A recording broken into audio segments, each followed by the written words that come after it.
So my name is Ulrich Pietsch. I'm a co-founder and CEO of Ecolytiq. It's a pleasure to be here today and speak to such a fantastic audience.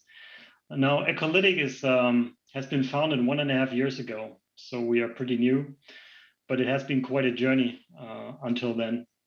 And for me, it's not just the next startup. There's also a story behind that. And that's my own personal journey towards sustainability.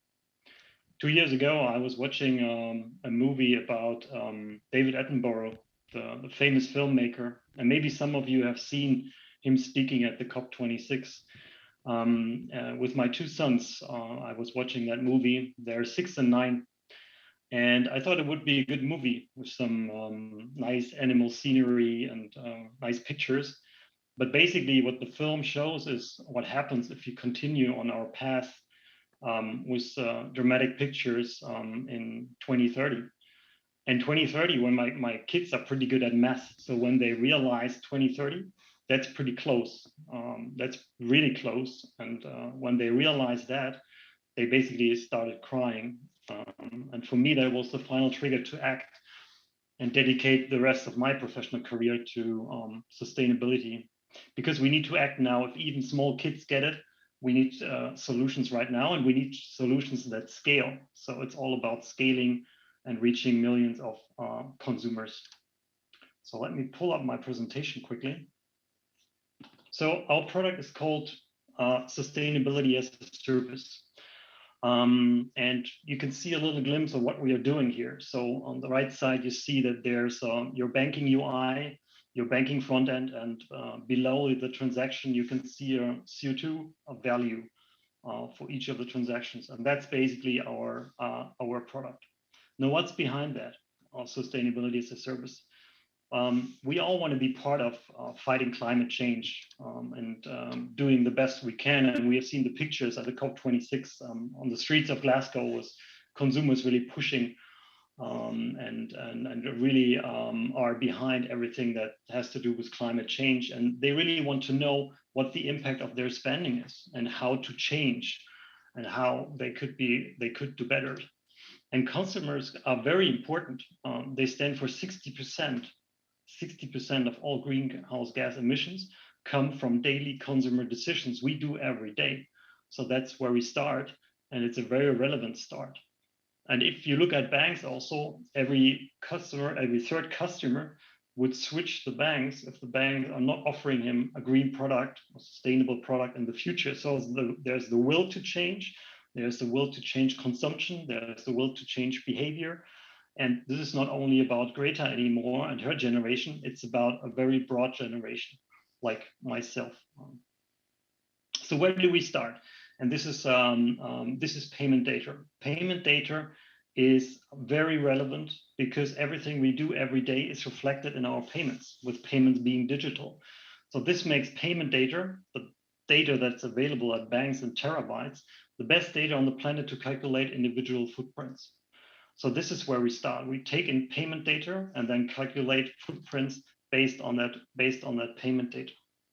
Now, how we come to the numbers based on the transactions, we have an open standard because today the data is not precise, the data is not complete. We are lacking information here. So the only way to solve this is to work with an open standard, to everybody participates, to invite everybody to participate, to do their bit and to see if there are new studies that are out to precise our data.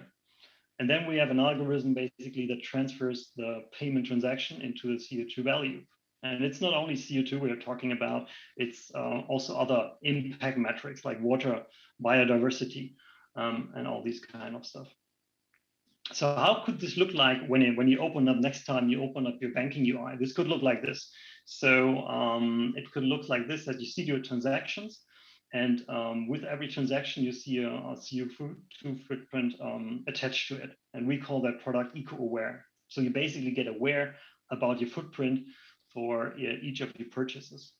But now you might be wondering what's 100 kilo of CO2 on the last visit in the restaurant. So we go deeper and we call that Eco-Engage. And this is a very important part. So we consumers of the banking UI, users of the banking UI, go deeper. They start engaging. They start looking into the real facts and the figures, and they learn that 100 kilo of CO2 basically means like driving 400 kilometers with a car. So they get a context to it. And they also get these little tips and tricks on how to do better. So for example, if we see it's a restaurant transaction, then we play out these little tips and tricks, which, for example, here you can see is, next time you go to the restaurant, maybe go for white meat instead of red meat because it has a 4 times lower impact. And this is how we nudge consumers to better behavior and more conscious spending.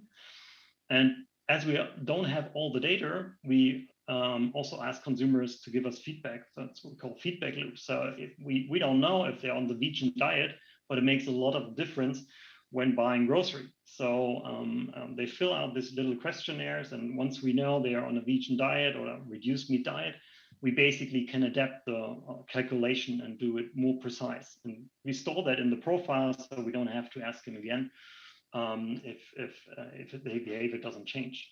So that's the eco engage part, and we see with the banks we're live with, and I think Tomorrow Bank is coming up later on. So that's an example of a bank we're live with. We see that engagement in the app is increasing by more than 100% because people have something to see there in the banking UI, which is very relevant for them. We also see that people are starting to lower their footprint by our tips and tricks, and just by getting aware by more than 10%.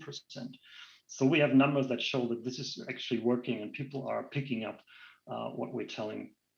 And there's the next part is for us the most important part. It's called Ecoaction. So now you have done the transactions and you see what the impact is. You might want to do action and compensate for your behavior, and maybe trigger a donation to a certified organization. So we have a marketplace of certified organizations where you can donate and then offset your footprint by a donation. So we're opening up, that's the interesting part, opening up the donation market to the banks, which is very new, and which helps consumers, as you see here's a journey, helps consumers to do everything in a single closed journey.